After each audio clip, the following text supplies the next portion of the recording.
여러분 반갑습니다. 강바울TV 007 바이블 스터디.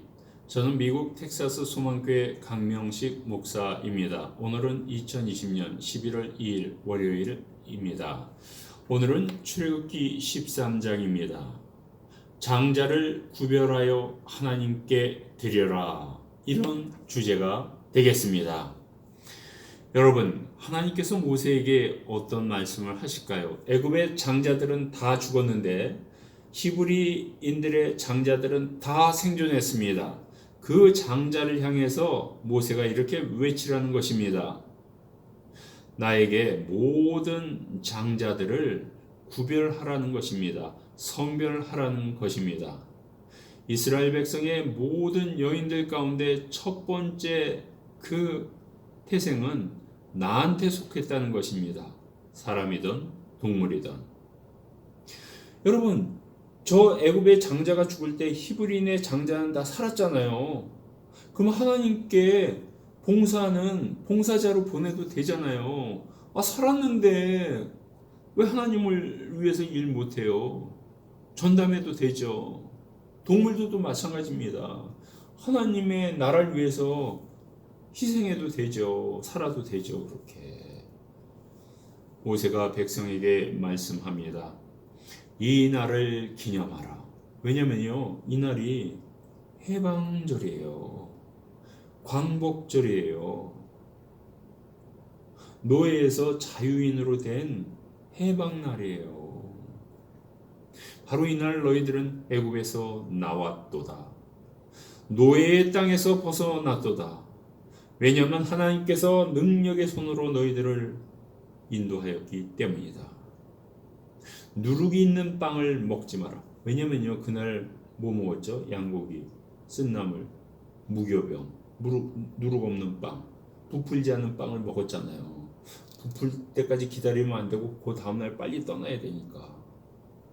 바로하니 또 마음이 편한다고요. 하나님 뭐 또 다른 재앙 보낼 수 있지만 됐어. 빨리 가, 이제.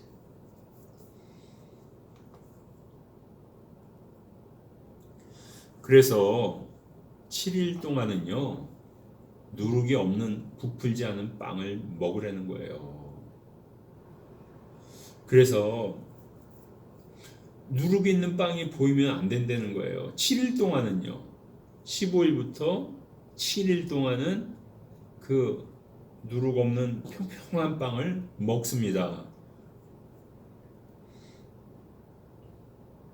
여러분 다 이해가 되시죠? 쓴나물을 통해서 쓴 과거를 기억하고 무교본을 통해서 하나님의 빠른 결단과 행진을 말씀하고 계십니다. 그리고 모든 여인의 첫 번째 태생은 하나님께 드리라는 거예요. 하나님의 일을 하게 하라는 거예요. 제사장이 되게 하라는 거예요. 나중에 성막을 짓게 되거든요. 제사장 역할을 하게 되라는 거예요. 근데 레인이 그 일을 맡음으로써 각 지파의 첫 번째 장남들은 예물을 1대1로 레인에게 드리면 되는 겁니다. 가축도 첫 번째 태생은 하나님께 속한 거예요. 11조도 하나님에 속한 거니까 드리는 거예요. 바로가 백성을 보낼 때 하나님께서는 블레셋 땅으로 그 길을 인도하시지 않았습니다. 블레셋 땅으로 인도하는 그 길이 가까울지라도, 왜냐하면 이스라엘 백성이 전쟁하는 것을 보면 그들이 마음을 바꿔서 다시 애굽으로 돌아갈까 염려하였기 때문입니다. 여러분, 이렇게 해서 재앙을 통해서 바로왕의 마음을 바꿔서 이스라엘 백성을 인도했는데 다시 애굽으로 돌아간대요. 그게 말이 됩니까? 그래서 블레셋 땅으로 인도하지 않은 거예요. 일로 가면 일주일이면 들어가요, 가나안 땅까지. 그러니까 이스라엘 백성들은 광야 생활을 40년을 해야 돼요. 7일 만에 가나안에 들어가면요, 분명히 가나안 땅에서 신앙생활 안 합니다. 또 거기서 또 그 잡신들 또 섬긴다고요. 만일 그들이 애굽으로 돌아가게 된다면 어떻게 되겠습니까? 아니 그 블레셋 전쟁을 보고 무서워서 애굽으로 이렇게 고개를 돌리는 순간 롯의 아내처럼 소금 기둥이 되는 거예요. 롯의 아내는 왜 그 뒤를 돌아다 봅니까? 재산이 아까워서? 거기는 문화가 그리워서? 아니 앞을 보고 나가라 그러면 앞을 보고 나가야 돼요. 괜히 뒤돌아보다가 소금 기둥 되지 말라고요. 애굽 백성도 가나안 땅을 향해서 가라고요. 왜 뒤를 돌아다보고 자꾸 애굽을 그리워하냐고요. 아니 노예 생활이 그립습니까? 매 맞는 게 그리워요? 월급 받고 없이 일하는 게 그렇게 그리워요? 가족들 앞에서 채찍 맞는 게 그렇게 그리워요? 여러분, 롯의 가족이 창세기 19장에 기록되어 있어요. 하나님이 소돔과 고모라를 멸망시키잖아요. 그때 아브라함의 중보 기도로 롯과 그의 가족을 하나님이 살려주세요. 어떻게? 생명을 보존하기 위해서 빨리 도망가라. 뒤를 돌아다 보지 말아라. 저 산으로 도망가라. 그렇지 않으면 너희들도 불에 다 죽을 것이다. 근데 가다가 그 아내는 어떻게 되죠? 뒤를 돌아다 봤어요. 그리고 소금 기둥이 된 겁니다. 왜 하필 소금 기둥이 되냐고요. 하나님이 구름 기둥과 불 기둥 같은 좋은 기둥으로 이스라엘 백성을 인도하시잖아요. 근데 왜 자꾸 뒤를 돌아보고 소금 기둥이 되려고 하냐고요. 여러분들도 신앙생활을 끝까지 하시라고요. 왜 자꾸 뒤를 돌아보면서 세상이 좋아서 이태원이 좋아서 한남동이 좋아서 왜 그러냐고요. 거기 가면 어떻게 돼요? 여러분 소금 기둥 됩니다. 모세가 이때 나갈 때요. 요셉의 뼈를 취해서 나갑니다. 왜냐면요. 요셉이 죽을 때 유언을 남겼어요.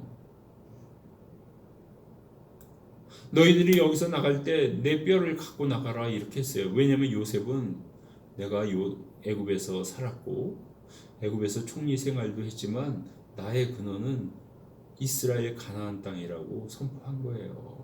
그래서 그 뼈를 거기다 묻으려는 거예요.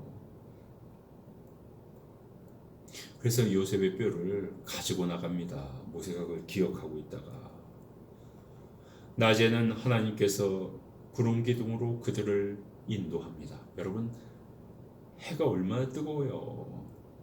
나무 그늘이 없어요. 하여튼 엘파소하고 비슷합니다. 근데 밤에는 불 기둥을 보내줘요. 밤엔 또 얼마나 추워요. 빛도 있고 따뜻하기도 하고요. 그래서 그들은 낮에도 여행할 수 있고 밤에도 여행할 수가 있어요. 구름 기둥이 낮에, 밤에는 불 기둥, 그들의 앞을 인도하시더라. 이렇게 되는 겁니다. 오늘 말씀을 통해서 우리 몇 가지 교훈을 얻을 수가 있습니다. 왜 이스라엘 백성은 하나님께 첫 번째 아들을 구별해야 됐을까요? 왜 하나님께 하나님의 일을 하도록 맡겼을까요? 죽었다니까요. 어차피 죽을 몸이라면 살아서 하나님의 일을 하면서 생존하는 게 더 좋죠. 우리 모두도요. 하나님께 드려진 구별된 자 아닙니까? 여러분들은 다 죽을 뻔했다고요. 여러분 다 지옥 갈 뻔했다고요. 여러분 천국 가게 됐잖아요. 하나님의 일을 하시라고요.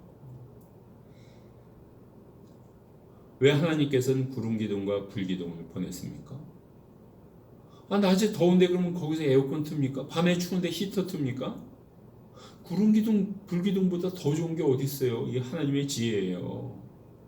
이런 하나님을 따라가시는 소금 기둥 되지 마시고 앞을 향해 나가시는 천국 바라보고 나가시는 믿음의 동지 여러분들이 다 되시기를 축원합니다. 아멘.